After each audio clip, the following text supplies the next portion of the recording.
So this is how we can do our claps for din do. Da, din, din, da, da, din, din, da, da, din, din, da, da, din, din, da, da. So that clap is the dali. And if you were counting the beats, you can tell on the 9th beat is where that kali is, or the open beat, or the wave.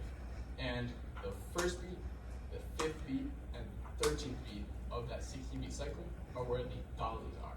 So I guess now you can kind of like, okay, so take your left hand and put it out in front of you. Now take your right hand and put it over it. And we can kind of do this together. We can clap out quintal, or 16 beats. So we'll go 3, 2, 1. Da, din, din, da, da, din, din, da, da, din, din, da, da, din.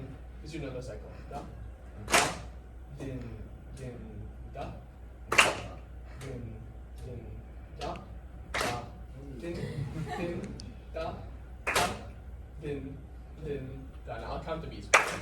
2, 3, 4, 5, 6, 7, 8, 9, 10, 11, 12, 13, 14, 15, 16,